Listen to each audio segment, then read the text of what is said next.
ეპიდემიის მიუხედავად, ჩვენ ყველას შეგვიძლია რომ ინტერნეტიდან ჩავერთოთ დისტანციურად და ვაკეთოთ მაინც მნიშვნელოვანი საინტერესო და საჭირო რაღაცები და შეგვიძლია აქტიურად ჩავერთოთ ცხოვრებაში და არ მოვიწყინოთ, მათ შორის სახლშიც ამის უამრავი საშუალება არსებობს. წასაკითხი იქნება, დასაწერი იქნება, ვიდეოები იქნება თუ სხვა ნებისმიერი რამ. ამასთან მესმის და ყველანი ვნერვიულობთ და მეც ვნერვიულობ, მაგრამ ამავდროულად ჩვენ ვინც არ ვართ მედიკოსები, ვინც არ ვართ ექსპერტები, ეპიდემიოლოგები, პოლიცია და ასე შემდეგ, პრინციპში ნერვიულობის გარდა სხვა არაფერი შეგვიძლია ეპიდემიასთან დაკავშირებით. სამაგიეროდ ის საკითხები, რომლებშიც ჩვენ ვართ კომპეტენტურები და ვიყავით მანამდე და რომლებსაც ჩვენ ვაკეთებდით მანამდე, ის ჩვენ ყოველთვის შეგვიძლია ვიფიქროთ მომავალზე, იმ პერიოდზე, როდესაც ეს ყველაფერი ჩაივლის და მაშინ იმისთვის, რომ მაშინვე შევძლოთ გადართვა და ახლავე რაღაცების კეთება თუნდაც სამომავლოდ. და სწორედ ამიტომაც გადავწყვიტე, რომ ის პრეზენტაცია, რომელსაც ვატარებ ხოლმე, როგორც გაეროში საქართველოს ახალგაზრდობის წარმომადგენელი, როდესაც მივდივარ რეგიონებში, ჩავატარო ამ სივრცეშიც, ლაივში, ინტერნეტით, იმისთვის, რომ ყველგან რა თქმა უნდა მე ვერ შევძლებ მისვლას, ყველა სკოლაში, რომელიც 1500-ზე მეტია საქართველოში, ყველა ახალგაზრდულ ორგანიზაციაში და სადაც ვერ შევძლებ მისვლას, რომ თუნდაც ვიდეო მიარსებოს და ამ ადამიანებს და ყოველთვის შეგიძლიათ, რომ ინტერნეტით დამეკავშირდეთ. კომენტარებში შეგიძლიათ მომწეროთ კითხვები, ასევე ვინც მომწერთ და მთხოვთ, გამოგიგზავნით იმ გაცვლითი პროგრამების ბმულებს, რომლებზეც მე ვსაუბრობ ხოლმე. და ახლა კი დავიწყებ გაეროში საქართველოს ახალგაზრდობის წარმომადგენლის პროგრამაზე პირველ რიგში. რა არის ეს? ფუნქციონირებს ეს პროგრამა საქართველოში. ყოველწლიურად ირჩევენ ერთ ადამიანს 18-დან 25 წლამდე ასაკის. მე ვარ უკვე მერვე წარმომადგენელი. ყავდა 4 ბიჭი და 4 გოგო. გენდერული ბალანსიც იყო ამ მხრივ დაცული. ეს არის მოხალისეობრივი პოზიცია, თუმცა ჩვენი ხარჯები, რაც დაკავშირებულია გაეროში გამგზავრებასთან წელიწადში 2 ჯერ და ასევე რეგიონებში სიარულთან, არის სახელმწიფოს მიერ დაფარული. ახალგაზრდობის სააგენტო უწევს კოორდინირებას ახლა უკვე ამ პროგრამას. 2012 წლიდან კოორდინატორი უწყებები მან ბევრი გამოცვალა, ეს ჯერ იყო განათლების სამინისტრო, შემდეგ სპორტის და ახალგაზრდობის საქმეთა სამინისტრო, შემდეგ ისევ განათლების სამინისტრო და უკვე ბოლოს წელს ეს გახდა ახალგაზრდობის სააგენტო. ინგლისურის ცოდნა არის აუცილებელი ამ პროგრამაში მონაწილეობისთვის და ასევე როგორც მე პრინციპში ხო დაახლოებით 1 წლიანი 9-10 თვიანი პროგრამაა, მოხალისეობრივია, ხელფასს როგორც ასეც არ ვიღებთ. და ასევე მნიშვნელოვანი არის, რომ მეკითხებიან ხშირად რა უნდა გაითვალისწინოს იმ ადამიანმა, ვისაც ახალგაზრდობის წარმომადგენლობა უნდა. პირველი, უნდა სცადოთ და დაიწყოთ მონაწილეობის მიღება, რაც შეიძლება ადრე. იმიტომ რომ მე მაგალითად 4 ჯერ მივიღე მონაწილეობა და მხოლოდ მე-4 ჯერ, ანუ მე-4 წლის თავზე ამარჩიეს. კონკურსი არის ძალიან დიდი. წელს კი არა და შარშან უკვე დაახლოებით 50-მდე განცხადება შევიდა პირველ ტურზე და ფინალში დავრჩით 12-ნი. და ვირჩევთ ერთს. შესაბამისად, რაც უფრო ადრე დაიწყებთ და ამ კონკურსში მონაწილეობაში, ახალგაზრდობის წარმომადგენლის გვერდის გაცნობაში, უფრო მივხვდებით რა ტიპის პოზიციაა და რა ტიპის აქტივობებს და რა ღონისძიებებს მოელის ჩვენგან შერჩევი კომისიაც და ახალგაზრდებიც, რომელთა წარმომადგენლებიც უნდა გავხდეთ. ამასთან აუცილებელია, რომ მანამდე გქონდეს აქტიური შეხება ახალგაზრდებთან, ვიყოთ ჩართულები ახალგაზრდულ ორგანიზაციებში, ვიყოთ მოხალისეები, იმისთვის, რომ შემდეგ რეგიონული ტურის დროს გქონდეს სადღაც წასასვლელი. მე ძალიან ბევრი და ძალიან ხშირად მიწვევენ ის ორგანიზაციები, რომლებსაც ადრე ვიცნობდი, სხვადასხვა სამოხალისეო საქმიანობიდან გამომდინარე, ასეთია მაგალითად კოდის სათემო განათლების ცენტრი, სადაც ვიყავი, ასეთია კიდევ რამდენიმე სკოლა, რომელთა მასწავლებლებსაც ვიცნობ, მაგალითად გორის მეათე საჯარო სკოლიდან, რომლებიც ასევე ბანაკის დროს გავიცანი, როდესაც ლიდერი ვიყავი, ერთ-ერთი მოხალისე ლიდერი და მათი მოსწავლეები იყვნენ იმ ბანაკში. შესაბამისად, ეს ყველა გამოცდილება და კავშირი აუცილებლად წაგვადგება, მით უმეტეს რომ სკოლებში მოხვედრა საკმაოდ ბიუროკრატიული პროცესია. დირექტორი ხშირად მოითხოვს, რომ განათლების სამინისტროსგან ავიღოთ ნებართვა, სამინისტრო გვამისამართებს რესურს ცენტრში, რესურს ცენტრი ისევ სკოლაში.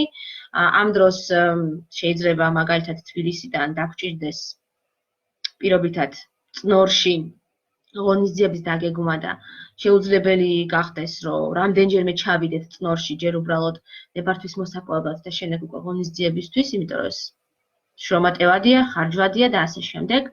ჩვენ კი ყველაფრისთვის სახელმწიფოსგან მხოლოდ 17,000 ლარი გვაქვს, რაც არ არის ბევრი, თუმცა არის ძალიან ხშირად, თუ კი ჩვენ აქტიურები ვართ და ორგანიზაციებს ვიცნობთ, შეიძლება რომ თვითონ ორგანიზაციებმა მაგალითად დაგვიფინანსონ გზავრობა. ასე მაგალითად ახალქალაქში წავედი, ტრანსპორტირება უზრუნველყო ადგილობრივი განვითარების ჯგუფმა და ჯიპას უნივერსიტეტმა, რომელიც ევროკავშირის ამ პროექტს ახორციელებს. კვების და სასტუმროში დარჩენის ხარჯები კონფლიქტების და ნაციონალიზმის კვლევის ინსტიტუტმა. ამრიგად სხვადასხვა წყარო შეიძლება იყოს ეს შეხვედრების დაფინანსების და არა მარტო ის 17,000. წნორში ჩემი ვიზიტი მაგალითად გაეროს განვითარების პროგრამამ დააფინანსა თავიდან ბოლომდე. ხო, ანუ რას ვაკეთებთ? გაერო შეიქმნა 1946 წელს, მეორე მსოფლიო ომის შემდეგ და მიზანი მისი შექმნისა იყო სხვა მსოფლიო ომის თავიდან აცილება, ისეთი ომის, რომელმაც ათეულობით მილიონი ადამიანის სიცოცხლე შეიწირა. და მისი წევრი არის მსოფლიოში თითქმის ყველა სახელმწიფო, რომელიც პრინციპში თუ დამოუკიდებელი სახელმწიფო გინდა რომ გერქვას დღევანდელ მსოფლიოში, უნდა იყო გაეროს წევრი. დაახლოებით 193-მდე წევრი ყავს დღეს გაეროს. წევრები წარმოდგენილები არიან, ყავთ როგორც წესი თავიანთი მუდმივი წარმომადგენლები, ან დიპლომატები, ელჩები, როგორც მაგალითად გვაქვს ჩვენ საელჩოები სხვადასხვა სახელმწიფოში, სიტყვაზე საბერძნეთში, გერმანიაში, თურქეთში, ასევე გვაქვს მუდმივი წარმომადგენლობები საერთაშორისო ორგანიზაციებში, მაგალითად ნატოში, ევროკავშირში, ევროპის საბჭოში და მათ შორის გაეროშიც, რა თქმა უნდა. უკვე 1980-იანი წლებიდან გაერო მოუწოდებს წევრ სახელმწიფოებს, რომ თავიანთ დიპლომატიურ წარმომადგენლობებში ახალგაზრდები ჩართონ. რატომ? ერთი რომ ეს ახალგაზრდები პროფესიონალი დიპლომატებისგან განსხვავებით რეალურად ცხოვრობენ თავიანთ ქვეყნებში და აქვთ შემხებლობა სხვა ახალგაზრდებთან და ესეთ მიწიერ პრობლემებთან, ძალიან ყოფით საკითხებთან. შესაბამისად, ამ ადამიანების მონაწილეობა გაეროში ხელს შეუწყობდა იქაური კლიმატის გაჯანსაღებას, ერთგვარი სუფთა სისხლის, სუფთა აერის, ახალი იდეების იქ შეტანას. და მეორეს მხრივ, რა თქმა უნდა, ის რომ ეს ადამიანები შემდეგ რო დაბრუნდებიან, შეძლებენ ადამიანური ენით, ყველასთვის გასაგები ფორმით, ახსნან თუ რა ხდება გაეროში. და რა თქმა უნდა, დასავლეთ ევროპული სახელმწიფოები პირველები იყვნენ, ვინც ახალგაზრდობის წარმომადგენლის პროგრამები გააკეთეს. ჰოლანდიაში მაგალითად თავიდან ახალგაზრდობის წარმომადგენლად ითვლებოდა მეფის შვილი, ანუ ოჯახის წევრი, ახალგაზრდა პატარა ვინც იყო, თუმცა შემდეგ ჩათვალეს და მიხვდნენ, რომ ეს არ არის მთლად დემოკრატიული საშუალება და გახსნეს კონკურსი ყველასთვის. საქართველოში ეს პროგრამა, როგორც თქვით, 2012 წლიდან არსებობს. ყველა ქვეყანაში სხვადასხვა რამეს მოიცავს. ზოგ ქვეყანაში, მაგალითად ისრაელის ახალგაზრდობის წარმომადგენელმა 2 თვეზე მეტი დაყო გაეროში, ესწრებოდა ძალიან ბევრ სხვადასხვა ღონისძიებას, შეხვედრებს, თვითონ მისიაში ეხმარებოდა მათ ყოველდღიურ საქმიანობაში, იყო მათთან ერთგვარი სტაჟიორი. არის ქვეყნები, სადაც ახალგაზრდობის წარმომადგენლები მარტო გაეროში ჩამოდიან და სხვა დანარჩენი ჩვეულებრივად სწავლობენ ან სხვა რაღაც საქმიანობას ეწევიან, გათვლით პროგრამებით უცხოეთში იმყოფებიან და რეგიონებში არ დადიან. საქართველოს პროგრამით ჩვენ წელიწადში ანუ ჩვენი ახალგაზრდობის წარმომადგენლად ყოფნის 9 თვეში ორჯერ მივდივართ გაეროში, ერთხელ გენერალურ ასამბლეაზე, ხოლო მეორედ ეკონომიკური და სოციალური საბჭოს ახალგაზრდულ ფორუმზე. ამ ფორუმზე მე წელს ამ ეტაპზე სამწუხაროდ ვერ წავედი, იმიტომ რომ გაერო მის გააუქმა, კი არა და გადადო კორონავირუსის ეპიდემიის გამო და ვიმედოვნოთ რომ ის ჩატარდება რაღაც პერიოდის შემდეგ და მათ შორის მეც შევძლებთ მასში მონაწილეობას. გენერალური ასამბლეა არის ყველა წევრი სახელმწიფოს შეკრება. სადაც ისინი განიხილავენ სხვადასხვა მსოფლიოში მიმდინარე მოვლენებს და იღებენ რეზოლუციებს, ანუ ერთგვარ გადაწყვეტილებებს, რომელსაც სახელმწიფოები მხარს ან უჭერენ, ან არ უჭერენ, ან თავს იკავებენ ზოგჯერ. როდესაც არ უნდათ პოზიციის დაფიქსირება, ვითომ დარბაზში არ იქნებიან ზოგჯერ დაიმალებიან ხოლმე. თუმცა ყველაზე ცნობილი გენასამბლეიდან არის სახელმწიფო მეთაურების კვირეული, როდესაც პრემიერები, პრეზიდენტები და პრემიერ-მინისტრები გამოდიან სიტყვით. მაგრამ მაგის გარდა იქ ტარდება ძალიან ბევრი სხვადასხვა კომიტეტი, მათ შორის მაგალითად მესამე კომიტეტი, რომელზეც განიხილება სოციალური განვითარების და ადამიანის უფლებების საკითხები. მე სიტყვით გამოვედი სწორედ მესამე კომიტეტზე და ვისაუბრე ახალგაზრდების საკითხებზე. ეს გამოსვლა უკვე ნათარგმნი არის, მე მყავს რამდენიმე მოხალისე და მოხალისების მიერ არის ნათარგმნი და დამონტაჟებული YouTube-ზე შეგიძლიათ ნახოთ. როგორც ჩემ პირად არხზე, ასევე გაეროში საქართველოს ახალგაზრდობის წარმომადგენლის არხზე. და ამ კომიტეტზე გამოდიან ზოგადად სახელმწიფოების წარმომადგენელი დიპლომატები. ან ახალგაზრდობის წარმომადგენლები, იმიტომ რომ 193 ქვეყნიდან დაახლოებით ალბათ 40-50 აქვს და ყავს ახალგაზრდობის წარმომადგენელი. შესაბამისად, ყველათანაც ყველა ახალგაზრდობის წარმომადგენელი არ ჩამოდის ამ გენერალურ ასამბლეაზე, ანუ სხვადასხვა ღონისძიებებში იღებენ ხოლმე მონაწილეობას სხვადასხვა ქვეყნების ახალგაზრდობის წარმომადგენლები. შესაბამისად, იმ ქვეყნებს, რომელსაც არ ყავთ ახალგაზრდობის წარმომადგენლები, ამ ქვეყნების სახელით საუბრობენ ჩვეულებრივად დიპლომატები. დიპლომატისთვის ეს გამოსვლა, რაც ჩვენთვის ასეთი ამაღელვებელი და სტრესული და ისეთია, ცხოვრებაში ერთხელ რო ხდება. დიპლომატისთვის ეს არის ყოველდღიურობა. ისინი ემზადებიან, წერენ ტექსტს, რატომ წერენ ახლა ავხსნი, იმიტომ რომ როდესაც ერთი დიპლომატი გამოდის სიტყვაზე კვირაში 3 ჯერ სხვადასხვა საკითხზე, სხვადასხვა თემაზე სიტყვით, ის თავის ყველა სიტყვას ზეპირად ვერ ისწავლის. როგორც ამას ჩვენ ვაკეთებთ, იმიტომ რომ ცხოვრებაში ერთხელ რო ხდება, შეგიძლია რამდენიმე კვირით ან ერთი თვით ადრე დაწეროს შენი სიტყვა და მოემზადო.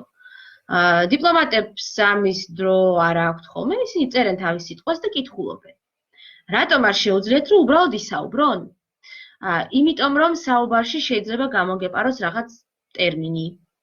და ერთ ტერმინის გამოპარვამ შეიძლება მაგალითად საკმაოდ სერიოზული სკანდალი გამოიწვიოს და დაბნეულობა. მაგალითად ჩვენ შემთხვევაში ჩვენ გვაქვს ოკუპირებული ტერიტორიები და თუ სადღაც წამოგვთ და რამე არასწორად, ეს შესაძლოა აღქმულ იქნას როგორც აღიარება ამ ტერიტორიების დამოუკიდებლობის. ამიტომ მნიშვნელოვანია რომ ყოველი სიტყვა იქ არის დატონილი. და დეტალები ისეთი როგორიცაა, მაგალითად თუ სხვა ქვეყანას ახსენებ უარყოფით კონტექსტში, მას აქვს უფლება რომ გაქცეს პასუხი. ოღონდ აი სახელდებით თუ ახსენებ ქვეყანას. მაგალითად სიტყვას რუსეთის ფედერაციის მიერ ოკუპაციას, აი ესე თუ ვიტყვი, რუსეთი გცემს პასუხს, რაც მაგალითად რუსეთმა შემგამოსვლას ამ შემთხვევაში გასცა პასუხი და ასევე უკრაინის ახალგაზრდობის წარმომადგენლების გამოსვლას.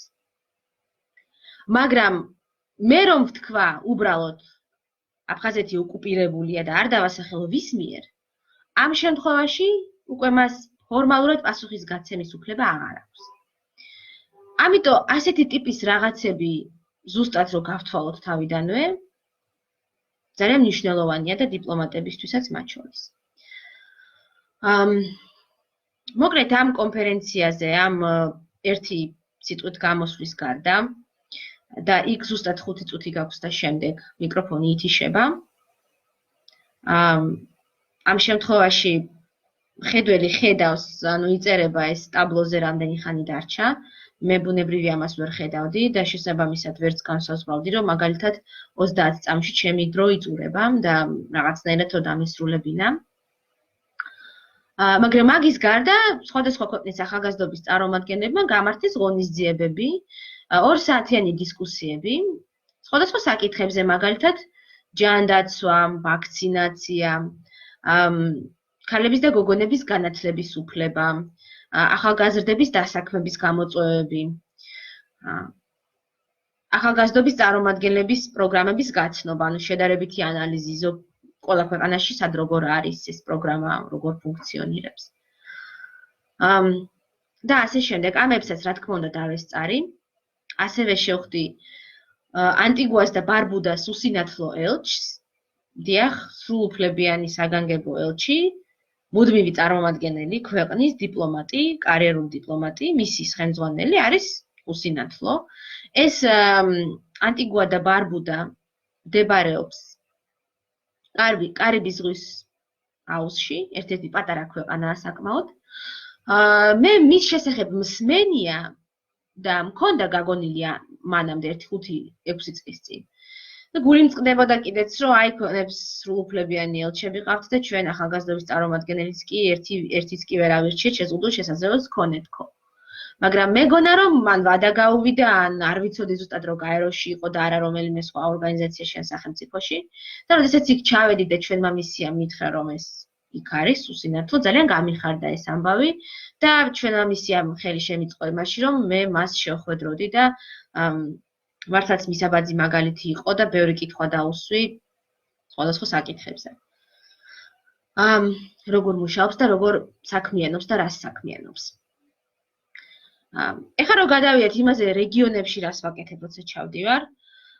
როგორც წესი ვყვები აი ამ ყველაფერზე რაც გაეროში ხდებოდა და ვცემ პასუხებს და თქვენ შეგიძლიათ გაეროში მიმდინარე მოვლენებზე კომენტარებში დამიწეროთ და მკითხოთ, რაც დაგაინტერესებთ.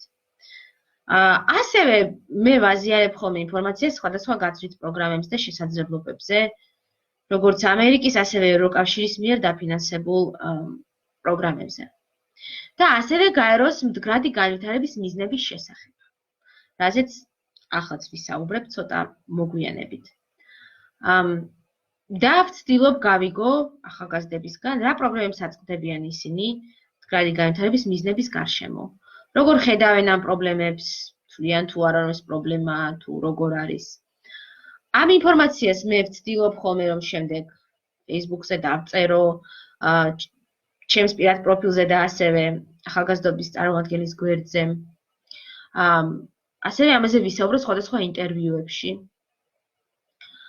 ჩემს წინა წარმომადგენლებს ესეთი მშვენიერი ინიციატივა ჰქონდა გიორგი ტუმასიანს, დიალოგი მომავალ თაობასთან და ამ ინიციატივის ფარგლებში მან რამდენიმე მინისტრს და პრეზიდენტსაც ასევე მაშინდელ გიორგი მარგველაშვილს შეახვედრა ახალგაზრდები და ერთ-ერთ შეხვედრაზე მეც ვესწრებოდი შეერგევის და სამოქალაქო თანასწორობის საკითხებში სახელმწიფო მინისტრთან იყო შეხვედრა ქალბატონ ქეთი ციხელაშვილთან და პირდაპირ დიალოგის და კითხვების დასმის შესაძლებლობა გვქონდა მაშინ.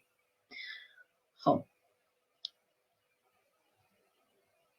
როგორ წერდი ჩემს სიტყვას? საკმაოდ რთული საკითხია, იმიტომ რომ გაქვს 5 წუთი და გაქვს ძალიან ბევრი რამე გადასაწყვეტი.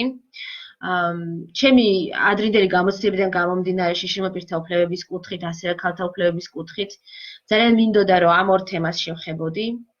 ასევე, როდესაც გამოდიხარ საერთაშორისო ტრიბუნაზე, ხვდები რომ ნებისმიერი გამოსვლა ყველგან კარგია რომ ახსენო და ისაუბრო ოკუპაციაზე, იმიტომ რომ ამის შესაძლებლობა ყოველთვის არ გვაქვს და რაღაცნაირად ყველას შეახსენო ეს ამბავი. ასევე ჩემი გამოცდილებიდან და ჩემი ინტერესიდან ზოგადად სოციალური თანასწორობის და სოციალური უფლებებისადმი ძალიან მინდოდა რომ ეს თემატიკაც, უთანასწორობის თემატიკაც რაღაცნაირად ჩამედო და გამეჟღერებინა იქ. იგივე სტუდენტების მდგომარეობა თან რომ მუშაობა უწევთ და თან რომ სწავლა. და ამიტომ მოვყევი ის ისტორია, რომელიც მოვყევი ერთ-ერთ ჩემს გალელ ნაცნობზე, რომელიც ჩემი აზრით ყველა ამ საკითხს ასე თუ ისე ეხება. როგორც შიშრმოპირების, ქალების, და ასევე სოციალურს და ოკუპაციას. მეტნაკლებად აერთიანებს. სხვათა შორის, ჩემთვის აღსანიშნავი იყო, რომ ინდონეზიიდან და სხვა შრი-ლანკიდან და სხვა მოშორებული ქვეყნებიდან ახალგაზრდობის წარმომადგენლები მოვიდნენ მერე ჩემთან და მითხრეს, რომ შენ მიერ მოყოლილმა ისტორიამ ჩვენ შეგვძრა. იმიტომ რომ მათ ისინი არ არიან ჩვენი რეგიონიდან, ისინი არ იცნობენ ქართულ რეალობას, არაფერი იცოდნენ დიდი ალბათობით ოკუპაციის შესახებ და ასე შემდეგ, ამიტომ ჩემთვის მათი უკავშირი ძალიან მნიშვნელოვანი იყო. ხო, რა თქმა უნდა. და რუსეთის პასუხიც, კი, ანუ რუსეთმა გვიპასუხა, ეს ტექსტიც პრინციპში დევს. ჩვენც, ანუ მე ამ შემთხვევაში და ასევე უკრაინის ახალგაზრდობის წარმომადგენლებს, უკრაინის ახალგაზრდობის წარმომადგენლების კომენტარს უკვე რუსეთის კომენტარზე უკვე თვითონ უკრაინულმა დიპლომატმა გააკეთა პასუხი, ანუ შემდეგ შენ ისევ გაქვს პასუხის გაცემა, მის უფლება. საქართველოს შემთხვევაში ისევ მე მომცეს პასუხის გაცემის უფლება, ჩვენმა მისია მომცა, რაც ძალიან სასიხარულოა და მიანიშნებს მათ სურვილზე, რომ რაღაც ჩართულობა ახალგაზრდების მართლაც უზრუნველყონ. და დიდი პასუხისგებლობა არის, მაგრამ ამავდროულად მთლად მოულოდნელიც არ იყო და თან მინდა ვთქვა, რომ როდესაც იცი, რომ შენ უკან დგას შენი, თქვათ, მუდმივი წარმომადგენლობა, ზოგადად მთელი ქვეყანა და ის, რასაც შენ ამბობ, მხარს უჭერენ და მხარს გიჭერენ, ეს ძალიან დიდი შვებაა და არ არის რეალურად იმდენად სტრესული იმ პასუხის გაცემა. სიმართლე რო ვთქვათ. კი. ახლა ვისაუბრებ უკვე გაეროს მდგრადი განვითარების მიზნებზე. ეს არის გაეროს რეზოლუცია, აი ეს სახელმწიფოების მიერ მიღებული, რომელსაც ყველა სახელმწიფომ 193-მა დაუჭირა მხარი. მასში შედის 17 მიზანი და 169 ქვე მიზანი, ანუ ამოცანა და 230 დაახლოებით 230-ზე ოდნავ მეტი ინდიკატორი. ინდიკატორი არის ძალიან დეტალური რაღაცები, მაგალითად ერთ-ერთი ინდიკატორი არის შიშიმო პირებისთვის მისაწვდომი ტრანსპორტის წილი, საზოგადოებრივი ტრანსპორტის წილი, დანარჩენ საზოგადოებრივ ტრანსპორტში. ეს რეზოლუცია გაერომ მიიღო 2015 წელს გენერალურ ასამბლეაზე და მას ჰქვია გეგმა, სამოქმედო გეგმა 2030, ანუ მომავალი, რომელიც გვსურს. და ის ძირითადად ეფუძნება სამ მთავარ მომენტს, ასპექტს, ერთი რომ, რა თქმა უნდა, ეკონომიკურად უნდა განვითარდეთ და უნდა გავმდიდრდეთ, მაგრამ მეორე რომ ეს არ უნდა მოხდეს ადამიანის უფლებების ხელყოფის ხარჯზე, ხო იმის ხარჯზე, რომ ადამიანები იღუპებოდნენ სამუშაო ადგილას, რომ მუშაობდნენ დღეში 18 საათი და ასე შემდეგ. და მესამე, რომ ეს ხდებოდეს ისე, რომ გარემო იმდენად არ გავანადგუროთ, რომ მომავალ თაობებს დარჩეთ რამე საცხოვრებელი, რომ ჩვენი თაობის შემდეგ დედამიწა არ დასრულდეს. ანუ მდგრადობა, ხო? მდგრადობა რას ნიშნავს, ხო, სიტყვით? ეს ნიშნავს, რომ ჩვენ გვაქვს რეალურად შეზღუდული რესურსები, ანუ ნივთიერება, რაც არსებობს მსოფლიოში, არის ერთი რაოდენობის და ამ ნივთიერებიდან რა იქნება ნაგავი, რა იქნება სასარგებლო ნივთი, არის დამოკიდებული ჩვენზე. ხო, რამდენად გამოვიყენებთ მეორადად მაგალითად, არ ვიცი, ქაღალდს, ბოთლებს, პლასტმასის და ასე შემდეგ და ვაქცევთ მათ, დავაბრუნებთ ისევ წრებრუნვაში, ან იგივე წყალს რამდენად გავასუფთავებთ და ისევ დავაბრუნებთ იმისთვის, რომ სხვა ადამიანებმა შეძლონ მისი დალევა. სწორედ ეს არის მდგრადობა. და ეს მიზნები მოიცავს, ყველას არ ჩამოგითვლით, მაგრამ რამდენიმეს აუცილებლად, ეს არის სიგარების და შიმშილის აღმოფხვრა, სუფთა წყალზე წვდომა, განათლების უფლება, დასაქმება და ეკონომიკური ზრდა, მდგრადი ქალაქები და მისაწვდომი და ინკლუზიური ყველასთვის. მარტო ცხენზე ამხედრებული ვაჟკაცისთვის არა. მოხუცებისთვისაც, შიშიმოპირების, ქალების, ბავშვებისთვის, ტურისტებისთვის, რომლებსაც შეიძლება ბორბლებიანი ჩემოდანი მოქონდეთ ან მძიმე რამე ნივთები და სხვადასხვა მოკლედ ადამიანებისთვის. ასევე ზღვების და ოკეანეების დაცვა და ეს ძალიან მნიშვნელოვანია დღეს ერთ-ერთ შეხვედრაზე მოვყევი ეს ონლაინ, რომ ბალტიისპირეთში აგროვებენ ისეთი ტრადიცია კი არა და შესაძლებლობაა, რომ აგროვებენ ქარვას. განსაკუთრებით მას შემდეგ, შტორმის შემდეგ, ქარიშხლის შემდეგ ზღვაზე უფრო მეტი ქარვა გამოირიყება. და ქარვას ძალიან გავს წითელი ფოსფორი, რომელსაც რუსი სამხედროები იყენებენ სამხედრო წვრთნების და ცდების დროს, რაც ხდება ასეულობით და ათასეულობით კილომეტრის მოშორებით, მაგრამ ბალტიის ზღვაში ასევე. და ეს კი ბატონო, დავუშვათ ლატვიის თუ ლიტვის ტერიტორიულ წყლებს მიღმა, ანუ ფორმალურად, სამართლებრივად კანონიერი შეიძლება იყოს მათი მოქმედება, მაგრამ წყალმა საზღვრები არ იცის და მოაქვს ეს ნივთიერება, რომელიც არის 1000 გრადუსამდე გახურებული, მოაქვს ეს ნივთიერება სანაპირომდე.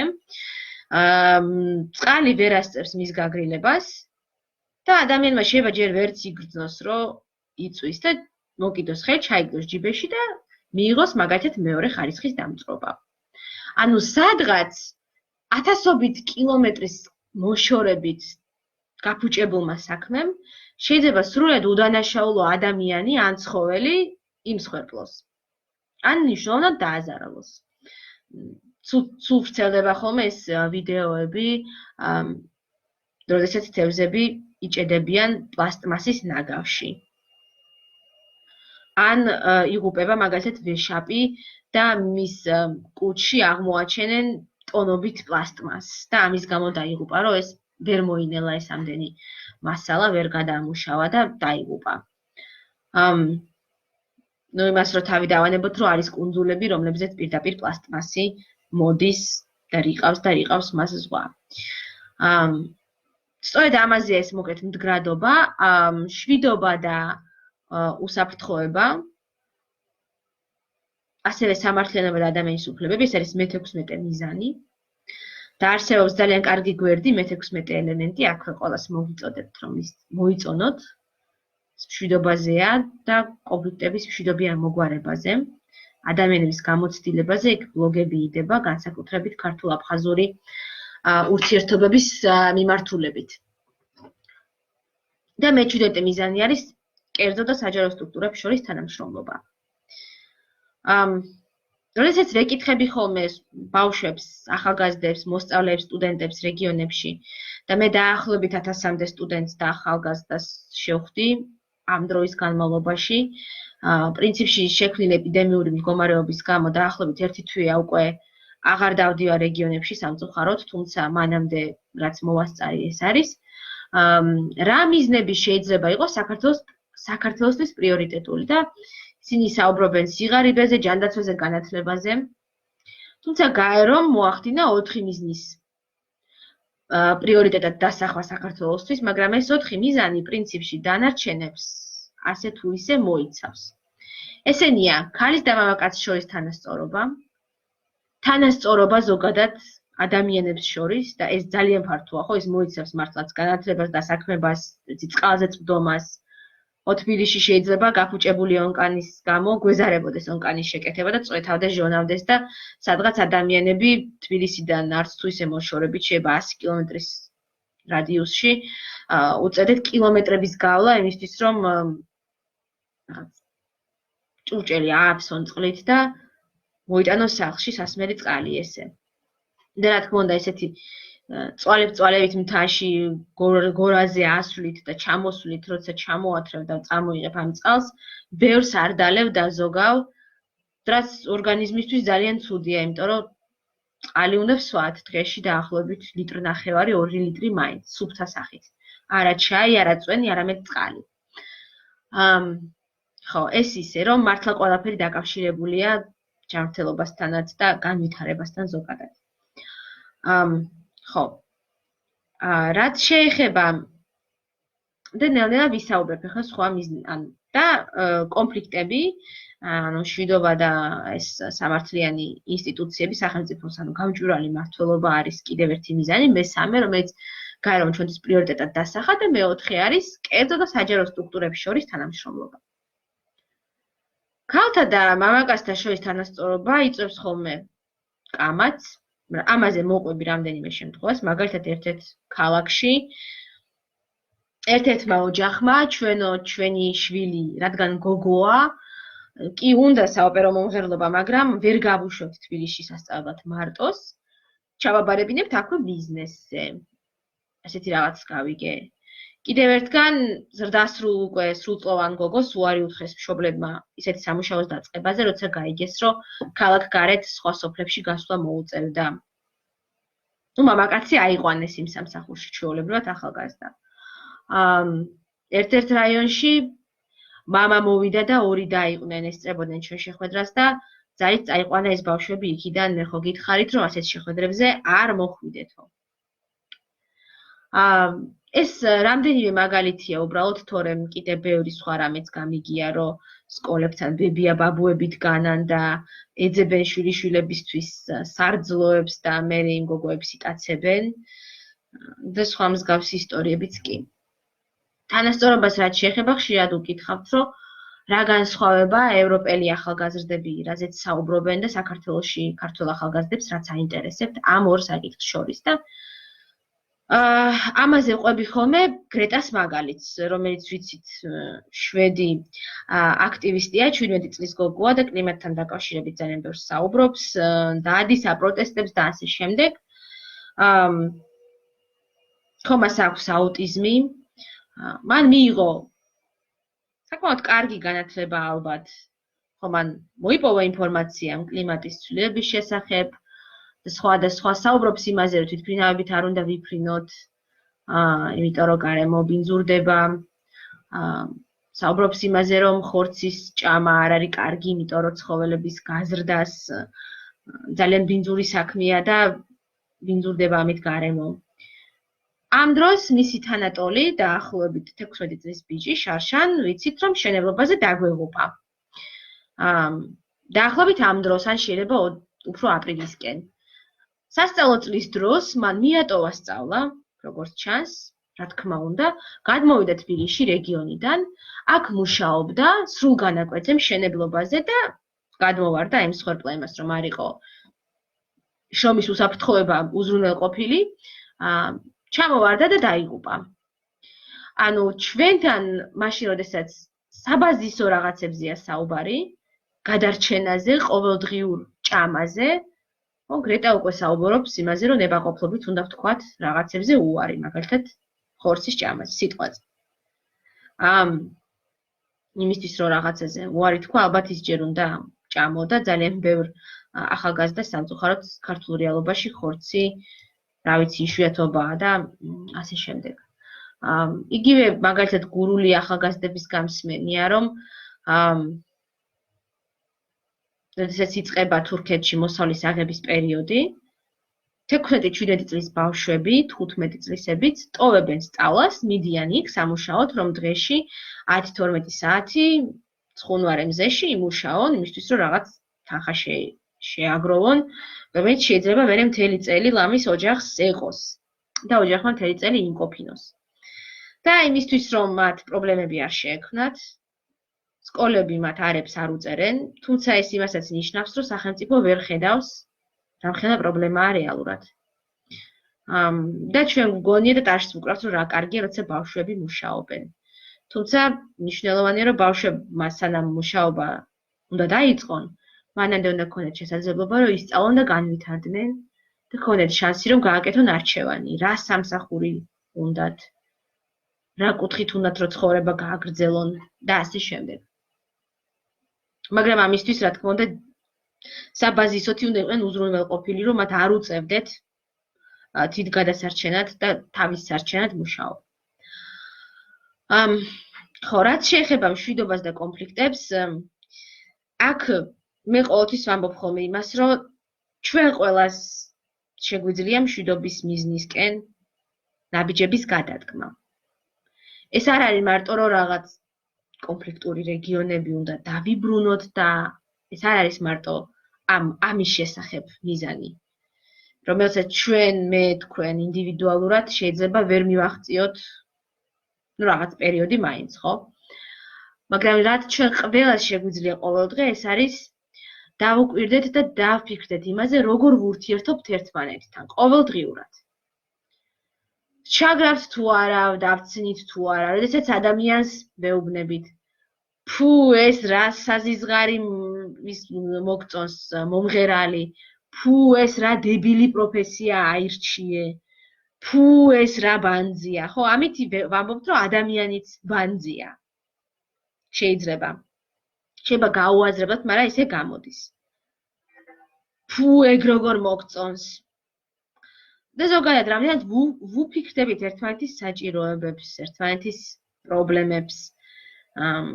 იმიტომ რომ ხუმრობა ისეთი ხუმრობა, როცა ყველას ეცინება და არა მარტო იმას, ვინც გაიხუმრა და ვისაც გაიხუმრნენ, როცა არ ეცინება, მაგალითად. და აი ამ ყველაფრით ჩვენ შეგვიძლია რომ შვიდობა გამოვასხივოთ. ან პირიქით დავანთოთ ცეცხლი. ხო? ან ცეცხლს დავუმატოთ ნავთი. რაც შეეხება მეჩვიდმეტე მიზანს, რომელიც არის თანამშრომლობა კერძო და საჯარო სექტორს შორის, ეს არის ამოსავალი ყველაფრის. და რა იგულისხმება ამაში? დღესდღეობით ჩვენთან არასამთავრობო ორგანიზაციები ყველამ ვიცით, რომ ფინანსდება ან საერთაშორისო ორგანიზაციების მიერ, ეს არის გზითად გაერო და ევროკავშირი, ევროპის საბჭო ასევე, ან უცხო ქვეყნის საელჩოების მიერ, მაგალითად ამერიკის, გერმანიის, საფრანგეთის, ჰოლანდიის, პოლონეთის და სხვა კიდე რამდენიმესი, ან უცხოეთში არსებული არასამთავრობო ორგანიზაციების მიერ. და მე არის ხოლმე კითხვები, რომ აი ეს უცხო აგენტები და ვიღაცისგან დაფინანსებულები, მაგრამ ვინც ამას ამბობს, ძალიან საინტერესოა დავუსვათ ხოლმე კითხვა. არის თუ არა მზად, რომ თვითონ დააფინანსოს ესეთი ორგანიზაციები. რა ვიცი, თვეში რაღაც თანხა გადადოს, მოაკლოს თავის თავს და შეწიროს ამ ორგანიზაციებს. ხომ მზად არიან თუ არა ის ბიზნესმენები, რომლებიც ასევე ამაზე საუბრობენ, რომ ეს გააკეთონ.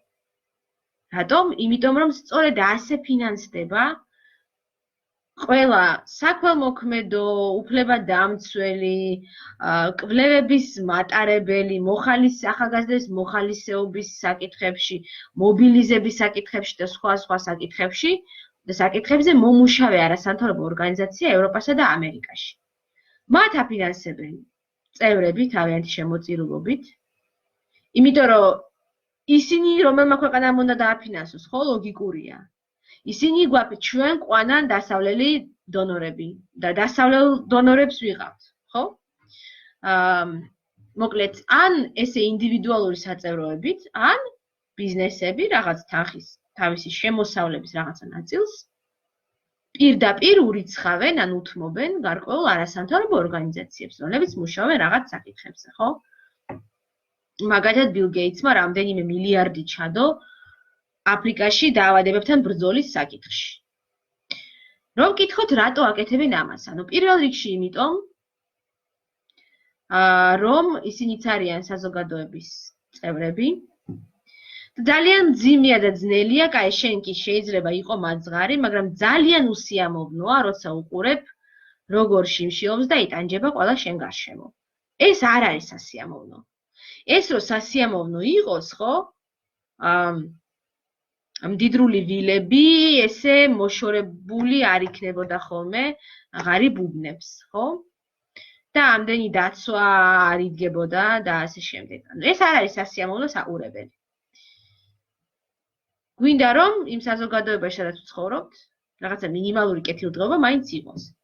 მეორე მომენტი არის ის, რომ იმისთვის რომ ჩვენმა ბიზნესმა იხაროს, ყავდეს მყიდველი, მომხმარებელი, არ გვიმტრევდნენ შუშებს ყოველდღე აჯანყებულები, ასე ვთქვათ, მოპროტესტოები, მომიტინგეები, ჩვენ ასევე გვინახავს ალბათ დასავლეთ ევროპაში ზოგჯერ რა ხდება ხოლმე, როდესაც საპროტესტო აქციები არის.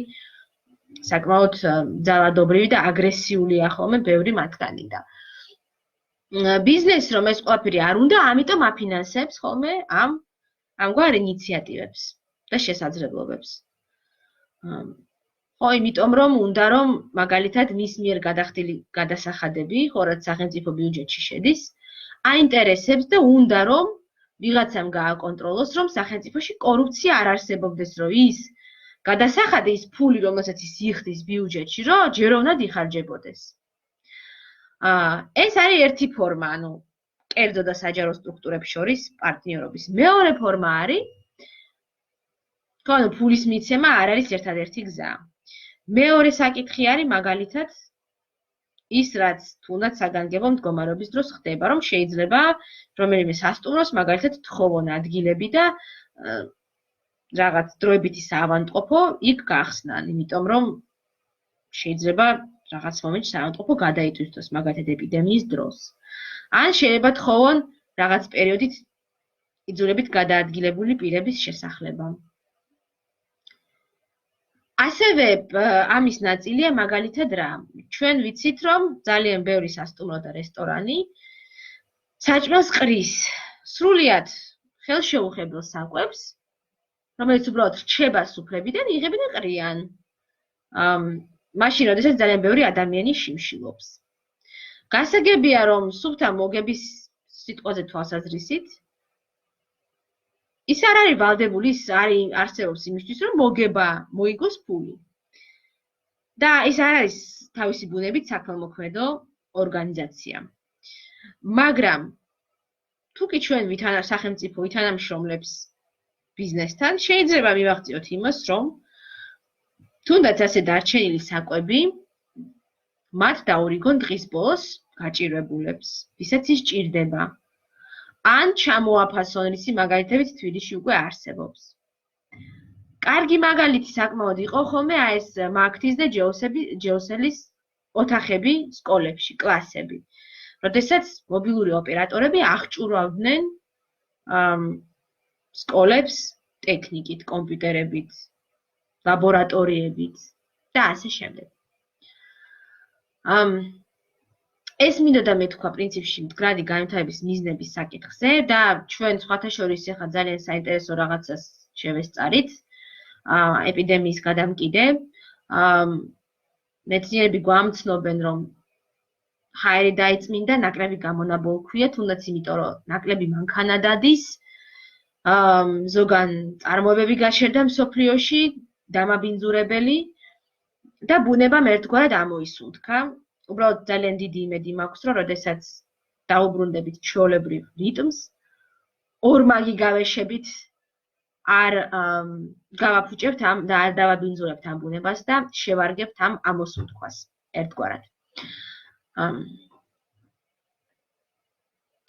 რაც შეეხება გაცვით პროგრამებს და იმას, რაზეც საუბრობ ხოლმე, ამების ლინკები შეგიძლიათ ნახოთ სხვადასხვა ჯგუფებში, მაგალითად ჯგუფში ჩაერთე შენც, ასევე Young European Neighbors Network. ჩაერთე შენც არის უშუალოდ ახალგაზრდობის წარმომადგენლის ჯგუფი, სადაც იდება ტრენინგები, კონფერენციები, ასევე ონლაინ კურსები და ჩართვის შესაძლებლობები, მით უმეტეს ახლა. Young European Neighbors Network არის ევროპის მასშტაბით პროგრამების შესახებ Facebook ჯგუფი, სადაც იდება ევროპის მასშტაბით, ანუ არა მარტო ქართველი, არამედ ევროპელი ახალგაზრდებისთვის განკუთვნილი პროგრამებიც. ამ ჯგუფში რო გაწევრიანდებით, ყველაზე კარგი არის, რომ ნახავთ სხვადასხვა პროგრამებს, ზოგი შეიძლება თქვენ გამოგადგეთ, ზოგი არა. მაგრამ თან ინგლისურშიც ივარჯიშებთ იმ მხრივ, რომ წაიკითხავთ აღწერას, ასაკობრივი შეზღუდვა რა არის, რომელი ქვეყნებიდან ეძებენ მონაწილეებს და ასე შემდეგ. არის კიდევ ბანაკები 13-დან 16 წლამდე მოზარდებისთვის.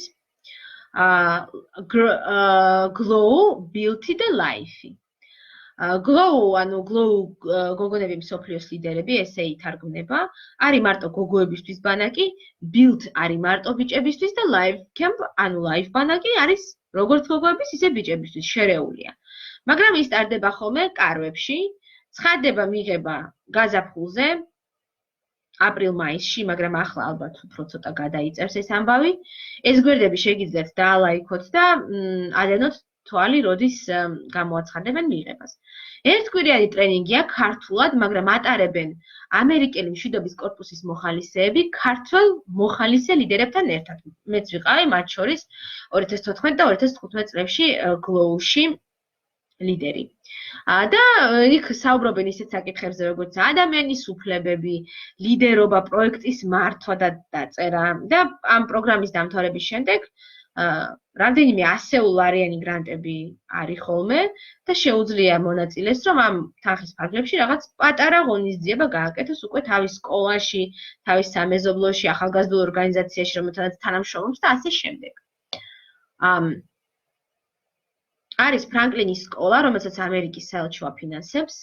ეს არის 16-დან 18 წლამდე ახალგაზრდებისთვის სამკვირიანი, 3 კვირით მიდიან ამერიკაში, დადიან არასამთავრობო ორგანიზაციებში, უნივერსიტეტებში, კონგრესში, სხვადასხვა საჯარო დაწესებულებაში ისმენენ ლექციებს, ტრენინგებს, იცნობენ სხვა ქვეყნებიდან დამსწრე მონაწილეებს, არის რა თქმა უნდა სრულად უფასო.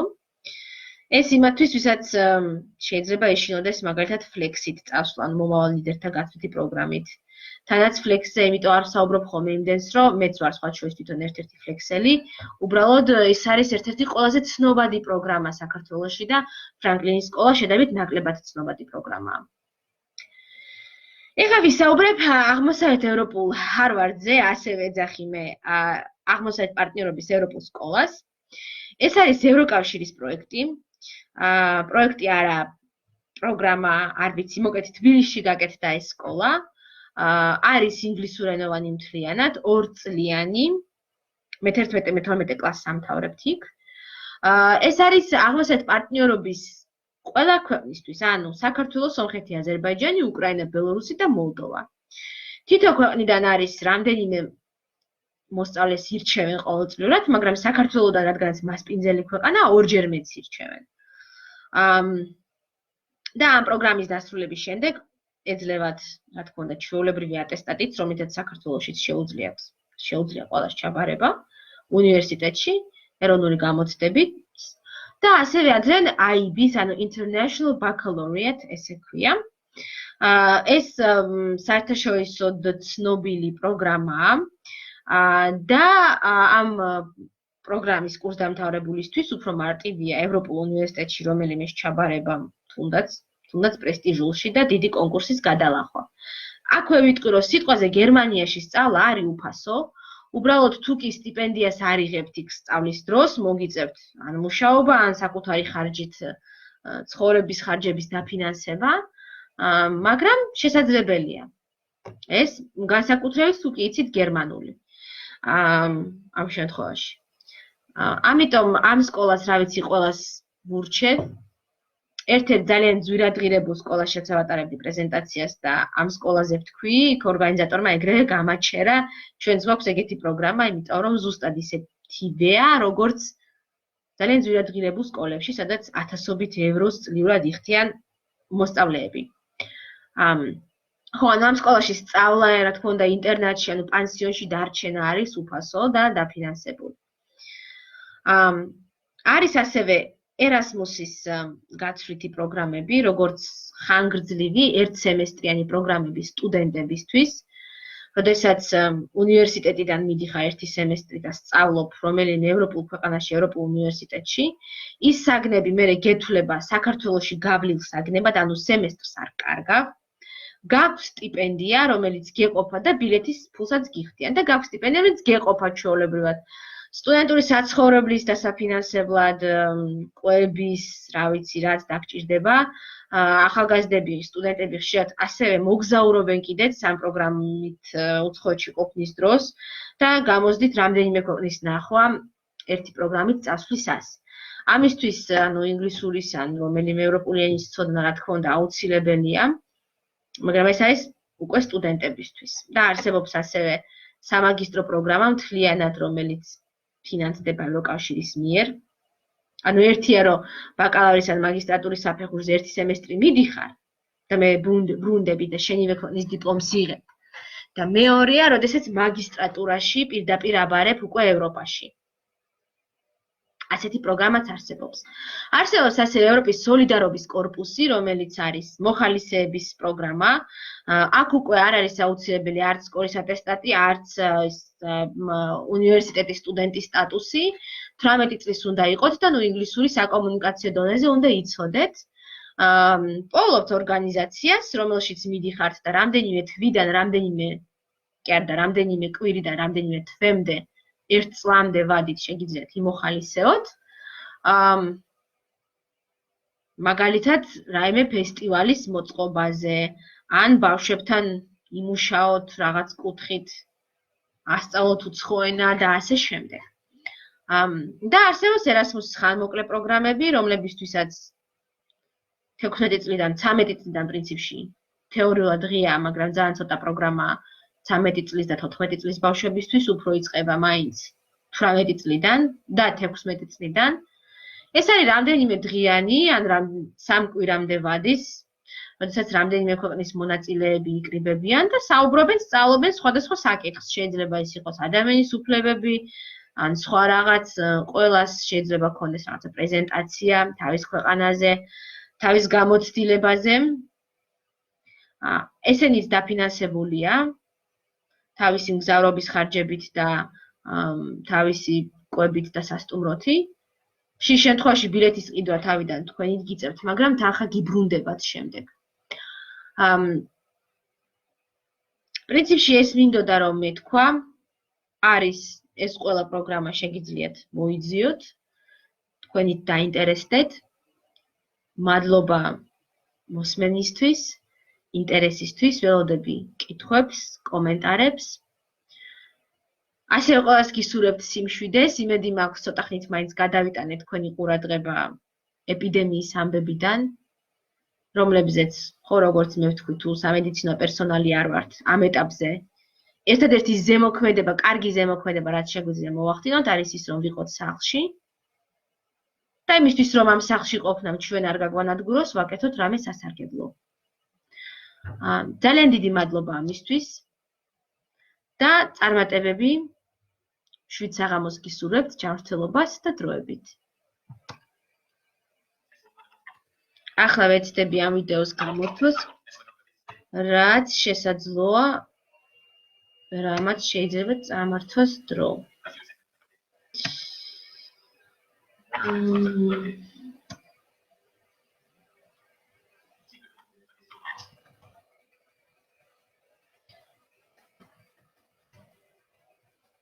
ინტერნეტზე ძალიან დიდი დატვირთვა, როდესაც ვიდეოს იმებს. ამიტომ